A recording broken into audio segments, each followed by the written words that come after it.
वालेकुम व्यूवर्स। आज की इस क्लास में हम बात करेंगे केमिस्ट्री के फर्स्ट चैप्टर से रिलेटेड। तो स्टार्ट लेते हैं। हमारे पास ये सिंथ बोर्ड की केमिस्ट्री 9th लेवल की केमिस्ट्री मौजूद है। उसके नोट्स मौजूद हैं हमारे पास। सबसे पहले हम एक्सप्लेन कर रहे हैं कि केमिस्ट्री को किस तरीके से डिफ़ाइन किया जाएगा। नॉर्मली केमिस्ट्री एक ब्रांच है साइंस की। So we can say that chemistry is a branch of science, natural science की ब्रांच है which deal with the study of composition, properties, structure and changes of matter। ये मादे में आने वाली जो उसकी तब्दीलियां हैं और मैटर यानी हर चीज़ जो जगह घेरे और वज़न रखे वो मैटर कहलाता है। उसकी कंपोजिशन कि वो किस तरीके से कंपोज हुआ, प्रॉपर्टी प्रॉपर्टीज़ के बारे में, स्ट्रक्चर के बारे में कि वो कैसे बना है, खसूसियात क्या हैं और उसमें आने वाली किस किस्म की चेंजेस हैं यानी तब्दीलियाँ किस तरह की रोनुमा होती हैं, तो उनके बारे में हम केमिस्ट्री में स्टडी करते हैं। And laws governing the change that's occurring inside the matter, और मादे के अंदर आने वाली जो तगय्युरात हैं यानी तब्दीलियाँ हैं उन्हें भी केमिस्ट्री में ही स्टडी किया जाता है। अब हम ज़रा डिफाइन कर लें कि मैटर क्या है। तो anything having mass and occupy space is known as matter. हर वो चीज़ जो जगह घेरे और कुछ वजन रखे वो मैटर कहलाती है। There are commonly 3 states of matter. Known states of matter जो हैं वो हमारे पास 3 हैं। इसके अलावा प्लाज्मा को भी हम चौथी कैटेगरी में इंक्लूड करते हैं। सॉलिड हर ठोस चीज़ जिसके पार्टिकल्स एक दूसरे के बहुत ही करीब होते हैं। लिक्विड जिसमें थोड़े से अपार्ट होते हैं, डिस्टेंस पार्टिकल्स के दरमियान थोड़ा सा ज़्यादा होता है as compare to gas solid. और गैस में जिसमें बहुत ज़्यादा ही डिस्टेंस होता है पार्टिकल्स के दरमियान। और ये फोर्थ फॉर्म है हमारे पास प्लाज्मा, ये न्यूली डिस्कवर फोर्थ स्टेट है ऑफ मैटर डॉट नॉट। अच्छा, इसके बारे में हम ये कह दें कि ये एक बहुत ही आयोनाइज्ड एटम की कंडीशन होती है कि जब एटम से इलेक्ट्रॉन्स बड़े हाई टेम्परेचर हाइयर एनर्जी की वजह से लेफ्ट कर जाते हैं, तो सिंपली न्यूक्लियस अगर रह जाए और बहुत हॉट कंडीशन हो यानी इंतहाई 1000 से अबव की कोई कंडीशन किसी मैटर की जैसे कि स्टार्स के अंदर होती है, तो उसे हम प्लाज्मा में स्टडी करते हैं। आते हैं landmarks and the history of chemistry. The Greek period, अब आ रहा है हमारे पास ग्रीक का दौर। The Greek period, the Greek ये यूनान का दौर था। फेमस ग्रीक फिलोसफर्स जो थे वो प्लेटो थे। उनकी जो ड्यूरेशन है, लाइफ ड्यूरेशन, वो है 347 टू 428 BC। यहाँ पर BC है बिफोर क्रिश्चियनिटी, यानी क्राइसिस से पहले, ये क्रिश्चियनिटी से पहले जो टाइम चलता था वो हमारे पास कुछ बैकवर्ड में उल्टा चलता था। तो आप देख सकते हैं कि 347 से स्टार्ट हुआ है और 428 पर ये एंड हो रहा है, यानी कि छोटी क्वांटिटी से स्टार्ट हुआ है और हायर पर एंड हो रहा है। अच्छा जी, एरिस्टोटल की क्वांटिटी भी ऐसी है, 322 से स्टार्ट है, 384 BC तक इसकी ड्यूरेशन है। डोमेस्कस साइंटिस्ट हैं, इनकी ड्यूरेशन 357 टू 460 BC है। They introduce the concept of elements atoms, concepts of elements atoms और एटम्स और एलिमेंट्स की का कंसेप्ट इन्होंने एक्सप्लेन करा है। अब इसके साथ साथ हम बात करें कि एलिमेंट्स एटम्स के कंसेप्ट को एक्सप्लेन करते हैं। They thought that's all matter was derived from the 4 elements.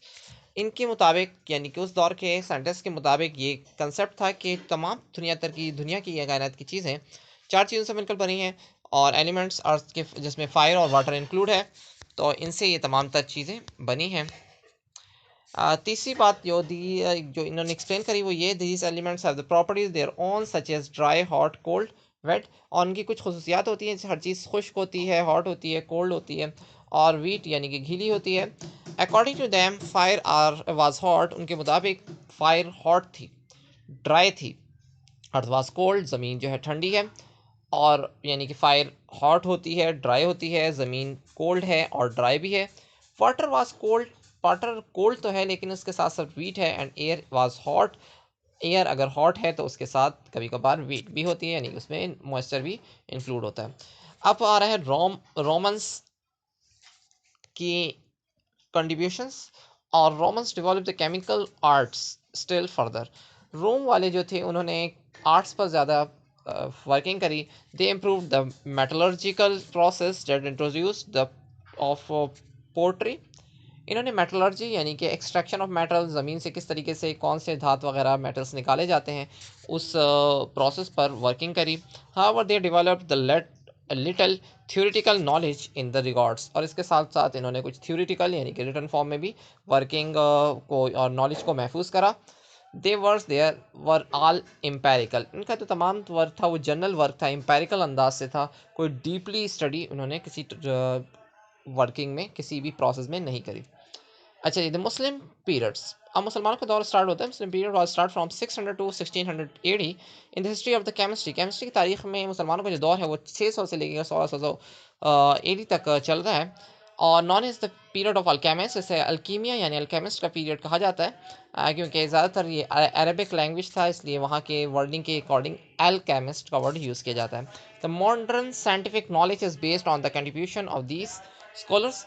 अब इसमें कुछ स्कॉलर्स थे हमारे पास नॉन आते हैं, वो सबसे पहले नाम आ रहा है जाबिर इब्न हय्यान। जाबिर इब्न हय्यान की ड्यूरेशन 721 से स्टार्ट हो रही है 803 एडी तक। He is generally known as father of alchemist, इन्हें जो है जाबिर इब्न हय्यान को फादर ऑफ अल्केमिस्ट, कीमिया का फादर कहा जाता है। अचीवमेंट इनकी, he invented experimental matter for the preparation of nitric acid hydrochloric acid sulphuric acid को इन्होंने लेबॉर्ट्री में प्रिपरेशन का तरीक़ेकार इंट्रोड्यूस करवाया।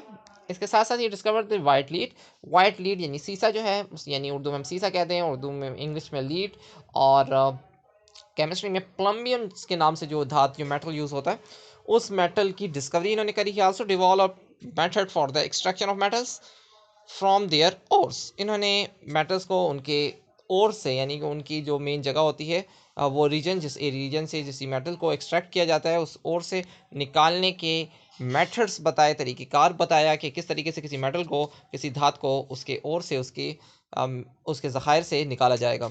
ही आल्सो डेवलप मेथड और द डाइंग क्लॉथ, कपड़ों को कलर करने का अंदाज़ भी इन्होंने ही सबसे पहले मुतारिफ़ करवाया। He develop method of the distillation, और मेटल डिस्टिलेशन मुख्तलिफ डिस्टिलेशन का प्रोसेस या डिस्कवर करा इन्होंने। He also develop many laboratorical apparatus, और इसके साथ साथ लैब के मुख्तलिफ एपरेटस इन्होंने डेवलप करे, उस अपने दौर में बताया, इंट्रोड्यूस करवाया। अब आते हैं हम अलराजी की तरफ। अलराजी 862 से 930 80 तक इनकी जो लाइफ ड्यूरेशन है, और उसमें इनकी कंट्रीब्यूशंस हैं। अलराजी वाज द फिजिशियंस थे, केमिस्ट थे, at the time they were known as alchemist and philosopher. ये कीमियादान कहलाते हैं और अपने वक्त के फ़िलासफ़र, बहुत बड़े फ़लसफ़ी भी कहलाते हैं। इनकी achievement, he was the expert surgeon, was the first used opium as anaesthesia. Anaesthesia नामी बीमारी को सबसे पहले इन्होंने ऑप्टिमाइज़ करवाया, उसको डिटेक्ट करना और उसका इलाज मुआवजे का इंतज़ाम करा। He divided the substance into living and non living things which was later adopted by Berzelius ने इनके आइडिया को बाद में फॉरवर्ड करा, जो इन्होंने बताया कि लिविंग थिंग्स और नॉन लिविंग थिंग्स पर सब्सटेंस तमाम तार मुनहसर होते हैं, यानी उनकी दो टाइप्स होती हैं नॉर्मल सब्सटेंस की, एक लिविंग और नॉन लिविंग ऑर्गेनिज्म के अंदाज से। ब्रेजिलियंस ने इन्हीं के इस कंसेप्ट को अडॉप्ट करते हुए क्लासीफाइड करा था केमिकल कंपाउंड्स में, कि ऑर्गेनिक और इनऑर्गेनिक कंपाउंड्स में, बात की आगे जाकर सब्सटेंस को डिवाइड करा। अल-राज़ी की ने प्रिपेयर करा था ethyl alcohol for the fermentation of sugar की फर्मेंटेशन प्रोसेस से इथाइल अल्कोहल को प्रिपेयर करने का तरीक़ाकार इन्होंने इंट्रोड्यूस करवाया।